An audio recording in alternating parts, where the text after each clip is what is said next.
এই যে এখানে আমি নতুন একটা স্লাইড, ব্ল্যাঙ্ক স্লাইড নিয়ে নিলাম। এটা এরকম আছে, তো আমরা একটু সাদা করে নিই। Right button click, format background, এটা করে দিলাম সলিড। আমাদের প্রথমে তো এরকম থাকবে, সাদা থাকবে, তাই না? সাদা। কিন্তু এখানে কেমন আছে দেখেন, এখানে আছে আমাদের এই যে 3D শেপটার সাথে, মানে এই একটু আগে যে বলছিলাম কথাটা, তুষার ভাইয়াকে যে বললাম যে কথার উপর ডিপেন্ড করে আমাদের আবহাওয়া তৈরি করা একটা ব্যাপার, সেটাও ডিজাইনের ক্ষেত্রে কিন্তু ব্যাপারটা একদম ওতপ্রোত ভাবে জড়িত। যেমন আমরা কি ডিজাইন করতেছি ওটার সাথে চারপাশের পরিবেশটাও ওরকম তৈরি করতে হবে। যেমন এটা হচ্ছে 3D শেপ, 3D শেপের সাথে এই যে ব্যাকগ্রাউন্ড, পিছনের যে ব্যাকগ্রাউন্ডটা, এটা হচ্ছে অ্যাডজাস্ট হয়। একদম সাদার মধ্যে যদি আমরা এটা করতাম, এটার চেয়ে সাদার মধ্যে যদি করতাম, তার চেয়ে আমাদের এই জায়গায় কিন্তু সুন্দর করে ফুটে উঠতেছে যে পিছনে ব্ল্যাক, তারপরে হালকা করে সাদা। এটা হচ্ছে গ্রেডিয়ান কালার করা হয়েছে। তো প্রথমে প্রত্যেকটা জিনিস যখন আমরা ডিজাইন করব বা কোনো কাজ করব, প্রত্যেকটা জিনিসের সাথে আবহাওয়াটা ক্রিয়েট করব। হ্যাঁ, আবহাওয়া ক্রিয়েট করলে তাহলে আরো বেশি দৃষ্টিনন্দন হবে, জিনিসটা আরো বেশি দৃষ্টিনন্দন হবে।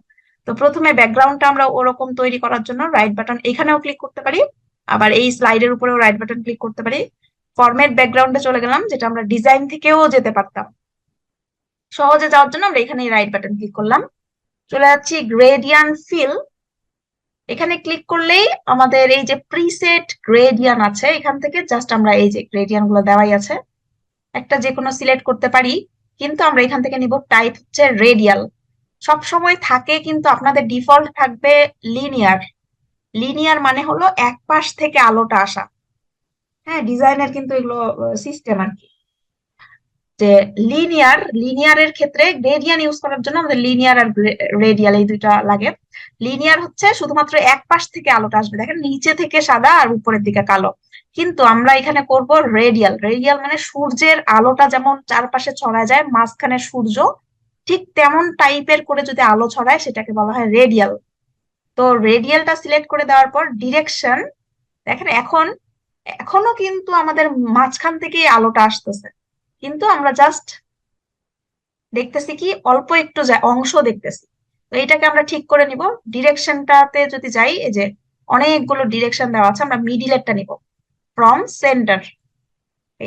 এটাই হচ্ছে গ্রেডিয়ান, রেডিয়াল, এবং ডিরেকশন হচ্ছে সেন্টার। এটা করে দিলে মাঝখান থেকে কালারটা হচ্ছে। তো এখন আমরা কি করব, এই যে এই 3D শেপটা আনার জন্য তিনটা পিকচার লাগবে। আপনারা যে কোনো ধরনের পিকচার দিয়ে এই কাজটা করতে পারেন, যে কোনো তিনটা পিকচার নিলেই হবে। তো আমরা তো এটা ইনসার্ট করতেই পারবো, এখান থেকে আমি নিয়ে আসতে পারবো, অনলাইন থেকেও আপনারা নিতে পারেন। অনলাইন থেকে যদি নেই, তিনটা পিকচার নিলাম এবং ইনসার্ট করলাম। তিনটা পিকচার এখন তো আমি যেহেতু ইন্টারনেট থেকে নিলাম, সমান সমান আছে, সমান সমান দেখা যাচ্ছে। কিন্তু যদি সমান সমান না থাকে, সেই ক্ষেত্রে কিন্তু আপনার সমান সমান করে নিতে হবে। সমান সমান করার জন্য আমরা একটাতে সিলেক্ট করবো এবং উপরে দেখবো ফরম্যাট নামের মেনুতে এই যে ক্রপের মধ্যে একটু দেখে নিতে হবে যে সব ঠিক আছে কিনা। 1.74, 2.58 ঠিক নাই কিন্তু, তো অবশ্যই ঠিক থাকতে হবে, নাহলে হবে না। স্কোয়ার টাইপের একটু করে নিতে পারি, আমরা ক্রপে চলে যাই। ক্রপে গিয়ে স্কোয়ার টাইপের করে নেই, এটা 1.8 বাই 1.8 করে নেই। দেখেন হবে না এখন। এটা 1 পয়েন্ট করতে গেলে, 1.8 করতে গেলে উপরেরটা আরো কমে যাচ্ছে।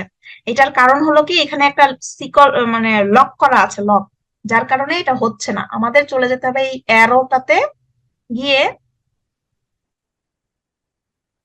এই অ্যারোটাতে কিসে ক্লিক করলাম, সাইজের অ্যারোটাতে চলে যাব।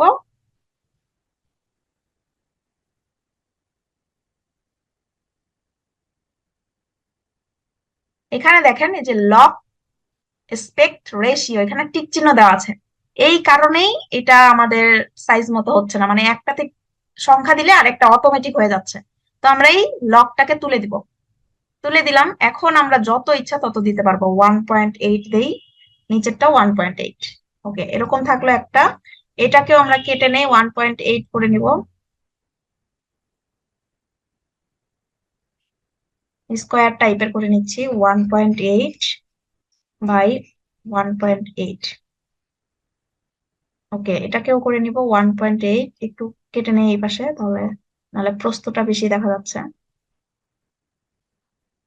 1.8 বাই 1.8। তো লক হয়ে থাকলে আপনার কিন্তু লকটাকে খুলে নিতে হবে প্রথমে। এটাও লকটাকে অন করে ঠিক করে নিলাম। 1.8। এটাও মনে হয় হয়নি, সমস্যা হয়েছিল। এটা যদি না হয় তাহলে ওই আমাদের 3D শেপটা হবে না ঠিক মতো, এই জন্য তিনটাকেই সমান করে নিতে হবে। 1.8, ওকে, ডান।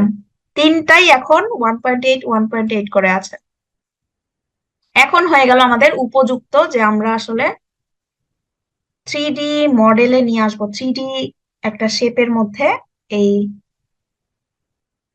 ইসরায়েল ভাইয়ার ভিডিও অন হয়ে আছে, ওকে। দেখেন এখন কি করি, প্রথমে তিনটাকে আমরা শেপ গুলোকে সমান করে নিলাম। খুবই সহজ একটা কাজ। তিনটাকে সমান করার পর আমরা ফরমেট নামের যে মেনুটা আছে এটা অন করে নিব। পিকচার স্টাইলের এই যে অ্যারোটা অন করে নিব, এবং এইখানেই আমাদের কাজ আছে। এই জায়গায় আমাদের কাজ, তো আমরা কোন পাখি কোন পিকচারটাকে উপরে রাখতে চাচ্ছি, কোনটাকে সাইডে রাখতে চাচ্ছি। যেহেতু এটা 3D শেপ হবে, এই জন্য এটাকে প্রথমে আমাদের সিলেক্ট করে নিতে হবে। একটাকে সিলেক্ট করে নিলাম, নিয়ে আমরা চলে এখানে দেখেন একটা বালতি দেওয়া আছে, এটা হচ্ছে কালার রঙের বালতি।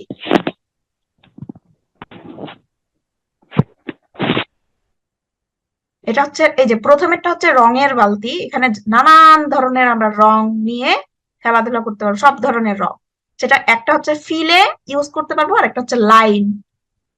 ঠিক আছে, তো আমাদের এখানে কাজ নেই। পরেরটাতে যদি যাই, এটা হচ্ছে ইফেক্ট, মানে আমরা এই পিকচারের মধ্যে কত কি ধরনের ইফেক্ট ইউজ করব সবগুলোই এই পরেরটাতে আছে। সেকেন্ডটা সব ইফেক্ট গুলো আছে, দেখেন, shadow, reflection, glow, soft edge, 3D format, এখানেই কিন্তু আমাদের কাহিনীটা আছে আসলে।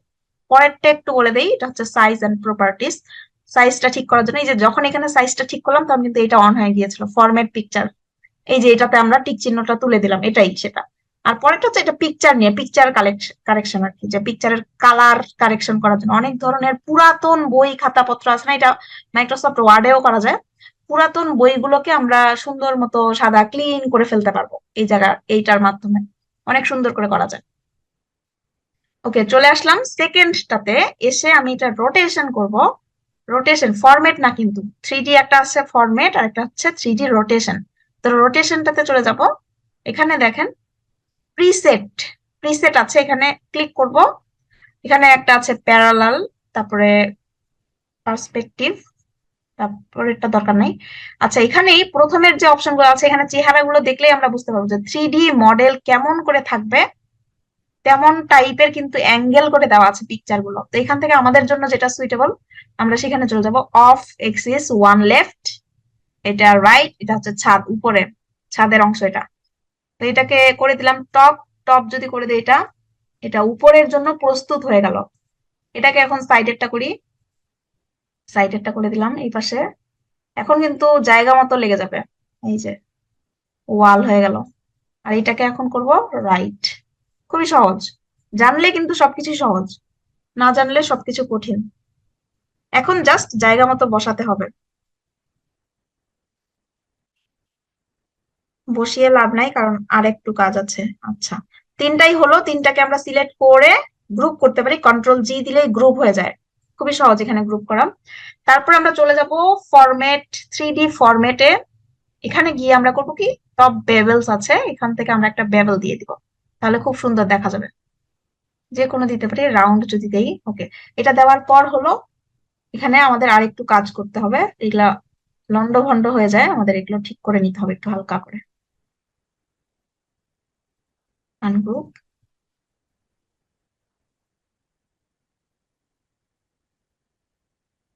যদি না হয় তাহলে মাউস দিয়ে করব। আর ডিজাইন সবসময় করবেন কি কাছে থেকে, একটু কাছে নিয়ে এসে করবেন।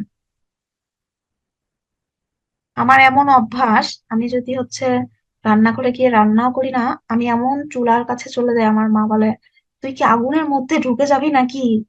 মানে কোনো কাজ করলে আমি এত কাছে এসে, মানে এমন নিখুঁত ভাবে কাছে থেকে করার চেষ্টা করি যে আমি ওটার মধ্যে ঢুকে গেছি, এমন একটা ব্যাপার। আচ্ছা, কন্ট্রোল G দিয়ে দিলাম, গ্রুপ হয়ে গেল। দেখেন এখন কিন্তু একত্রে হয়ে গেল।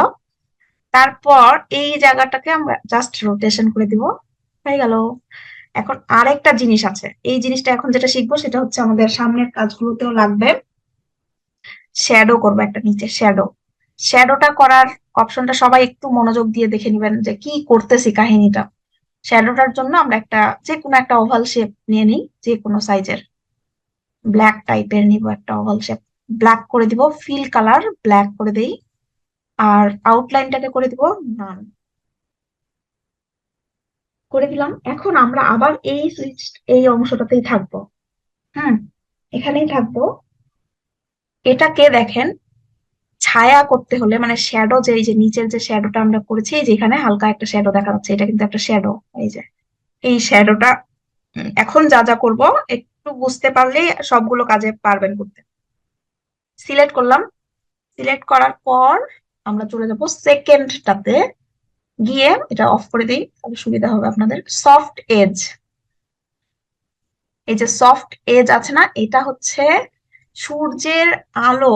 মনে করেন যে সূর্যের আলোটা কিভাবে আপনারা চাচ্ছেন, প্রখর ভাবে চাচ্ছেন নাকি হালকা ভাবে চাচ্ছেন, এই জিনিসটাই সফট এজ এর মাধ্যমে আমরা কন্ট্রোল করতে পারবো। এখানে কেমন দেখা যাচ্ছে, টকটকা একদম, মানে হালকা অ্যাশ কালার, কালো না, অ্যাশটা নিয়েছি আমি, কালোটাও নেওয়া যেত। অ্যাশ কালার কিন্তু একদম অনেক বেশি অ্যাশ কালার। তো এটাকে আমরা যদি করে ফেলি, উম, হালকা করে করে ফেলি, তাহলে এখান থেকে সাইজটাকে কমিয়ে নিলেই দেখেন এখন কিন্তু একটা শ্যাডোর মতো হয়ে গেল, বুঝেছেন? আবার প্রিসেটও কিন্তু আমরা এখান থেকেও করতে পারতাম, এখান থেকে নিয়েও করতে পারতাম। এটা দিলে, এটা প্রিসেট দিলাম, এটাকে কমিয়ে দিলাম, এই যে এখন শ্যাডো কিন্তু হয়ে গেল। এটার নিচে আবার এটাকে আমরা আরো অপাসিটি কমিয়ে দিতে পারবো। প্রথমের বালতিটা হচ্ছে অপাসিটি ট্রান্সপারেন্ট, এখানে নাম, এটা অপাসিটি বলা হয়। যখনই বাড়িয়ে দিব না, এটা কমে যাবে, আবসা ঝাপসা হয়ে যাবে। হয়ে গেল, ওকে। এখন আমরা যদি এটাকে এনি কেটে দেই, অ্যানিমেশন যদি করি, তাহলে প্রথমে তো আসবে উপরেরটা ধুম করে নামবে, তারপরে ছায়াটা হবে, তারপরে ছায়াটা আসবে, তাই না? তো প্রথমে আমরা এটাকে অ্যানিমেশন করবো, অ্যানিমেশনে চলে গেলাম, গিয়ে এটাকে করব লাইন, দেখি উপর থেকে নামো। ইফেক্ট হচ্ছে ফ্রম টপ, আসলো, ওকে, ধুম করে আসলো। তারপর ওইটা আসার পর আমরা ছায়াটা ছড়াবে, ছায়াটা যে ছড়াবে এটাকে কি দিব, স্প্লিট দেখি, না, ওই ফেড, না এটা কি, না ফেড, ফেড, হ্যাঁ ফেড। ফেড দেওয়ার পর এখন আমরা অ্যানিমেশন প্যানটাকে অন করি, দেখেন ফ্রম প্লে, প্লে করি যদি, আসলো, এটা অন হয়ে গেল, ঠিক আছে? আবার এটাকে আমরা যদি আরেকটু ধীরে ধীরে আনতে চাই, সেগুলো হয়তো আমরা সবাই পারি, তাই না? ডিউরেশনটা কমিয়ে দিলাম, তারপরে এটা দেখি এখন এরকম করে, এগুলো তো আপনারা কন্ট্রোল করতেই পারেন, ডিউরেশন কতটুকু দিবেন। ডিউরেশনটা এটার বেশি হয়ে গেছে আসলে। এই যে হয়ে গেল, এটাই 3D শেপ। সহজ ছিল, কাজটা অনেক সহজ ছিল, পারবেন তো? হ্যাঁ ম্যাডাম। জি পারবো ম্যাডাম। ওকে।